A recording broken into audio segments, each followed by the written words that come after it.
এই পরাবৃত্তের কেসে রেগুলার ইকুয়েশন হচ্ছে y square equal to 4x। এটার অক্ষ কিন্তু এক্স অক্ষ। তো এই জায়গায় যদি এরকম বলে এই হচ্ছে এক্স অক্ষ, এই হচ্ছে ওয়াই অক্ষ, যদি আমি না পড়ায় থাকি এটা, তার জন্য আবার বলে দিচ্ছি, অক্ষ হচ্ছে এক্স অক্ষের প্যারালাল, তাহলে এই যে ওয়াই স্কোয়ার না, ওকে, তাহলে x equal to a y square plus b y plus c হয়ে যাবে এটা সমীকরণ, বেসিক সমীকরণ। এবং সেইমভাবে যদি দেখো ওয়াই অক্ষ যদি এখানে কি হয় বলো, ওয়াই অক্ষ যদি মূল অক্ষরেখা হয় তাহলে ইকুয়েশন কি x square equal two 4ay, তাহলে সেখান থেকেই এক্স অক্ষ ওয়াই অক্ষ, তাহলে এখন যদি ওয়াই অক্ষের সমান্তরাল একটা লাইন থেকে পরাবৃত্তটা ড্রয়িং করা থাকে, তখন তার সমীকরণ হবে এই যে এক্সের উপর পাওয়ার 2 না, so y equal to a x square plus b y plus c পরাবৃত্তের সমীকরণ। তো এরপর আরেকটু কথা একটু বলি, দেখো x equal to a t square, দেখো ওয়াই ইকুয়াল টু 2at হয়, তাহলে এখান থেকে বলো এই জায়গা থেকে t equal to y by 2a, এবং সেটা যদি এখানে বসাও একটা বেসিক দেখো, টি হচ্ছে y square by 4a square, বলো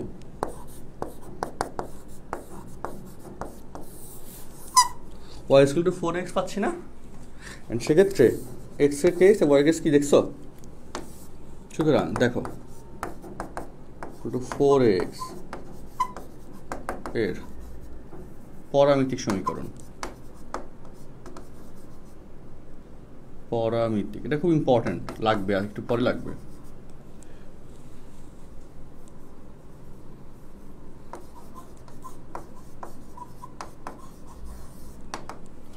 y equal to 4x এর পরামিতিক সমীকরণ, that is x equal to at square y equal to 2at।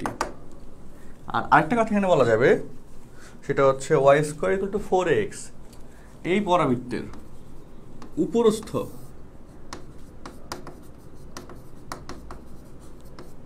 কোন বিন্দু স্থানাঙ্ক,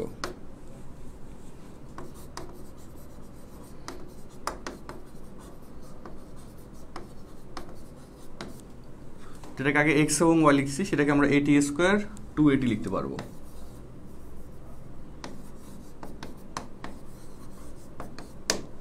এটা খুব ইম্পর্টেন্ট জিনিস, এটা দিয়ে আমরা একটা ম্যাথই করাবো আজকে, বুঝছো?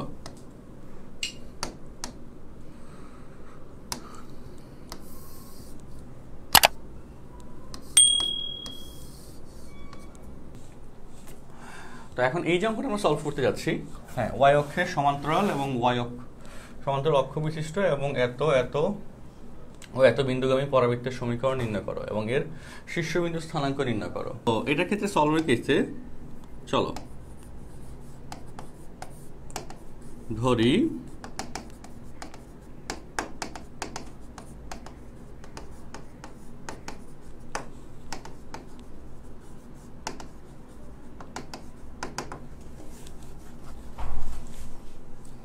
ওয়াই অক্ষ পরাবৃত্তটির সমীকরণ, ওয়াই অক্ষের সমান্তরাল না, তাহলে x ইকুয়াল টু ওয়াই অক্ষের সমান্তরাল, দেখো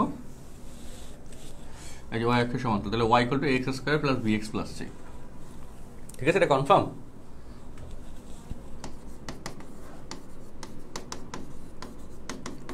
বেসিকটা কোন জায়গায় বলো, এই যে এটাই তো, x এর উপর পাওয়ার 2 y এর উপর পাওয়ার 1, সেটাই কিন্তু x এর উপর পাওয়ার 2 y এর উপর পাওয়ার 1। এবার বলো, আচ্ছা তোমরা একটু বলো তো আমাকে, x square minus y square equal to 0, এটা কিসের সমীকরণ একটু বলো তো দেখি। এটা হচ্ছে দুইটা সরলরেখার সমীকরণ, নট এক জোড়া সরলরেখা সমীকরণ, বৃত্ত না, এক জোড়া সরলরেখা। কীভাবে দেখো, x equal to x square equal to y square লেখা যায়, বা x equal to plus minus y. বলো এক্স ইকুয়াল টু ওয়াই একটা সমীকরণ, x equal to minus y একটা সমীকরণ, তাহলে এটা এক জোড়া সরলরেখা সমীকরণকে ইন্ডিকেট করতে। সো এটা কিন্তু পরীক্ষায় আসে, এই এমসিকিউটা x square minus y square equal to 0, এটা এক জোড়া সরলরেখা সমীকরণকে নির্দেশ করে। বা কোশ্চেনটা দুইভাবে করে, একটা হচ্ছে নিচে কোনটি এক জোড়া সরলরেখা সমীকরণ, তো তখন এরকম করে সমীকরণ কয়েকটা দেয়, ঠিক আছে, তো তখন দাঁড়াইতে হয়। অথবা এই সমীকরণটা দিয়ে দেয়, দিয়ে বলে এত এই সমীকরণটি নিচে কোনটি সমীকরণ, তখন আসে এক জোড়া সরলরেখা, বুঝছো? আচ্ছা, x square minus y square equal to 0 এক জোড়া সরলরেখার সমীকরণ। ওকে, তাহলে এখন বলো x square minus y square equal to a square, এইটা কিসের সমীকরণ? তো এটা হচ্ছে আমাদের রেক্টেঙ্গুলার হাইপারবোলা, এবং এর উৎকেন্দ্রিকতাই হচ্ছে √2, ইসেন্ট্রিসিটি হচ্ছে √2, এবং এক্ষেত্রে এটার এ ইকুয়াল টু বি আর কি,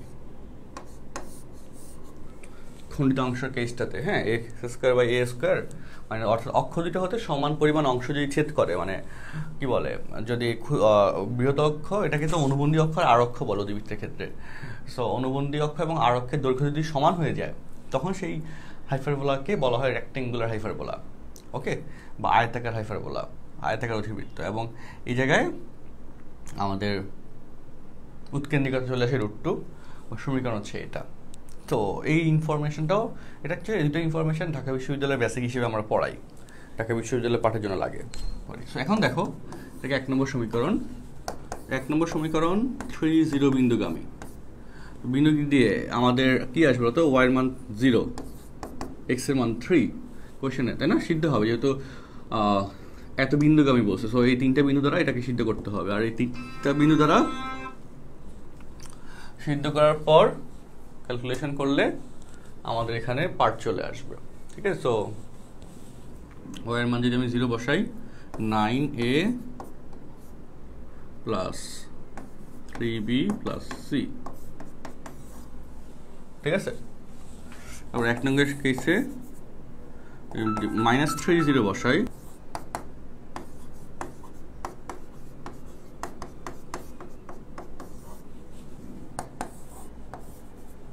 নম্বরের কেসে 2 5 যদি বসাই,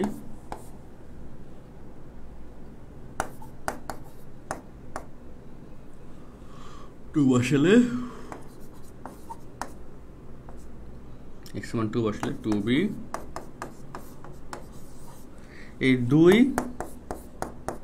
3 4 নং সমাধান করবা করে a এর মান, b এর মান, c এর মান বের করবা, বের করে সেটা a b c এর মান এখানে বসাবা, a b c এর মান বসাবা, বসালে অ্যান্সার চলে আসবে, ঠিক আছে? গঞ্জাম। এখন এই কোশ্চেনটা এখন আমরা সলভ করতে যাচ্ছি, এবং এটার ক্ষেত্রে ওই যে পরামিতিক স্থানাঙ্ক যেটা দিয়েছিলাম, পরামিতিক সমীকরণ, এই কনসেপ্টটা এখানে কাজে লাগবে, অনেক কাজে লাগবে। দেখো কি বলেছে, y square x square equal to 8y, 4 × 2 × y, এত পরাবৃত্ত, তাই না? তাহলে এর যে বিন্দু ফোকাস হতে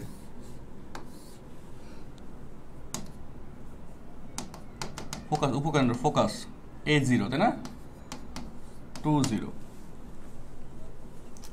0 ফোকাস 2 0 ধরি পরাবৃত্তটির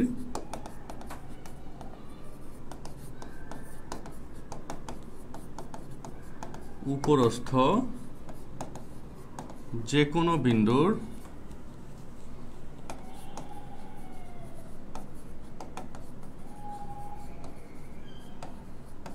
স্থানাঙ্ক ওই পরামিতিক স্থানাঙ্ক যেটা লিখছিলাম না, সেটা লিখবো, তাহলে অজানা রাশি কম থাকবে,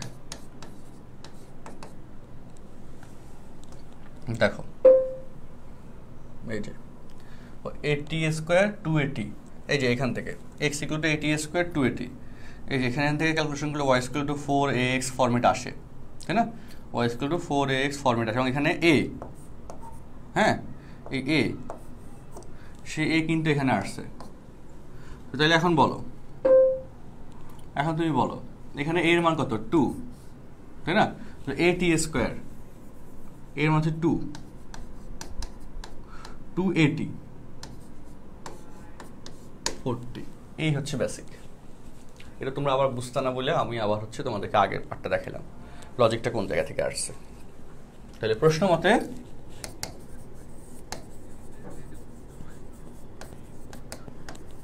এসপি এটা দূরত্ব হচ্ছে 4, পরাবৃত্তের উপরস্থ একটা বিন্দু হতে ফোকাস পর্যন্ত উপকেন্দ্র পর্যন্ত দূরত্ব 4। তাহলে এখন ক্যালকুলেশনের সুবিধার্থে SP square equal two 4 square, SP square that is হচ্ছে 20 তে এতই দূরত্ব, 2t square minus 2 minus 40 minus 0 16, ঠিক আছে? এখানে তো a minus b whole square সূত্র করতে হবে। ওয়াটস এক সেকেন্ড 02 হবে, এটা x square,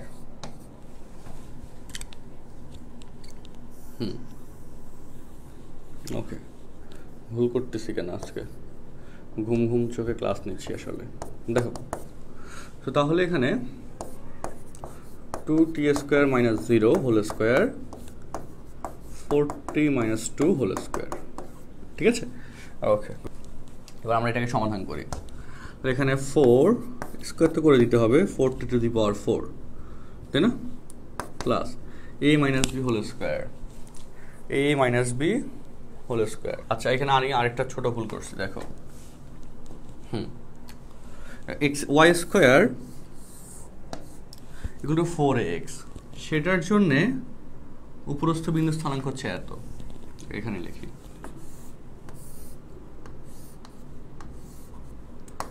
y square equal two 4ax, এটার জন্য হচ্ছে at স্কোয়ার 2at1।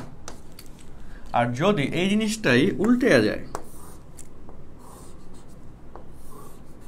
হ্যাঁ x square equal two 4ay হয়, তাহলে কি হয়?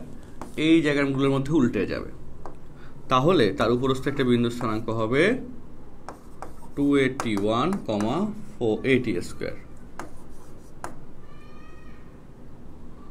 2at,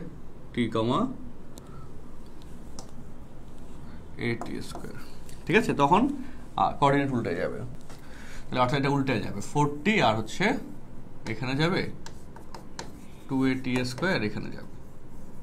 হোপ তোমরা ক্লিয়ার হয়েছে এখন। সো ওকে, এবার তাহলে হিসাব দেখো, এবার তাহলে হিসাবটা দেখো। এই ভুলগুলো কিন্তু পরীক্ষা হলে তোমার করার কথা, বা তুমি করবা যদি ঠিক মতো অঙ্কটা না করতে পারো। তো এসপি স্কোয়ার উপকেন্দ্র হতে কোথায়, হ্যাঁ 02 হতে এত দূরত্ব, তাহলে 40 মাইনাস 0 হোল স্কোয়ার আর 280, এর মান তো এখানে 2, তাই না? তাহলে এখানে হয়ে যায় 40 স্কোয়ার। ওকে, তাহলে 2t স্কোয়ার মাইনাস 2, ঠিক আছে? 16t স্কোয়ার, তারপর plus a minus b whole square, তাহলে a স্কোয়ার মাইনাস 2ab, 2 দুগুণে 4, 4 দুগুণে 8, plus b square 16 equal to 0, ঠিক আছে? আচ্ছা তাহলে এখন বলো 4t to the power 4, 16t square minus 8t square minus 8t square minus 12, এখান থেকে 4 কমন যাবে, 4 দুগুণে 8, 3 4 12, 3 একে 3, 3 থেকে 1 গেলে 2 হয়, নর্মাল একটা middle term format.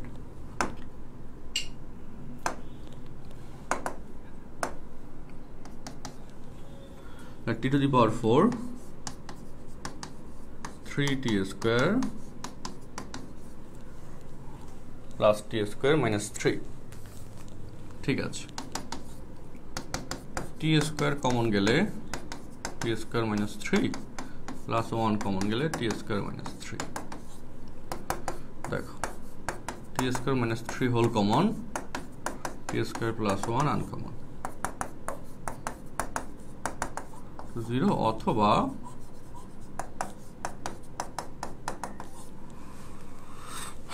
T square plus 1 equal to 0। আচ্ছা, এটা তো প্লাস হবে।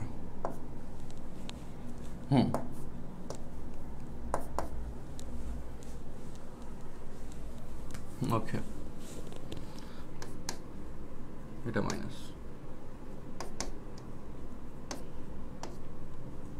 ওকে,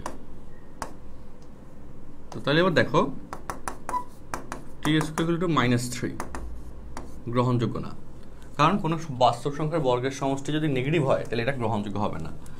আর এখানে হচ্ছে টি স্কোয়ার ইকুয়াল টু 1 বা টি ইকুয়াল টু প্লাস মাইনাস 1। প্রদত্ত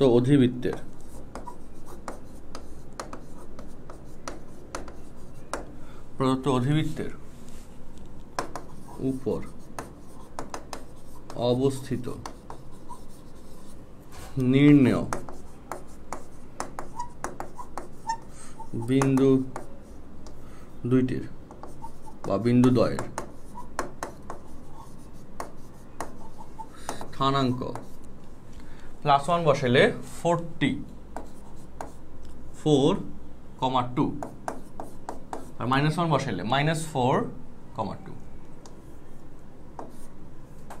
এত। ওকে, এটা হচ্ছে প্রথম কন্ডিশন, স্থানাঙ্ক নির্ণয়। একটা অ্যান্সার কিন্তু কমপ্লিট। ঠিক আছে, শিখে রাখা ভালো।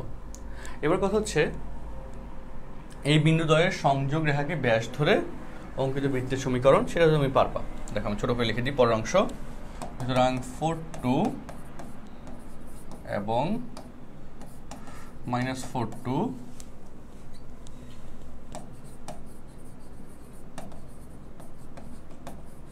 বিন্দুদ্বয়ের সংযোগ রেখাকে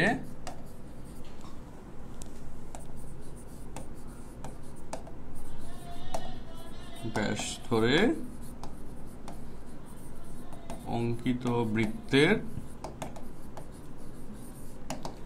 সমীকরণ x - x1 x - x2 y - y1 y - y2 = 0 calculation করলে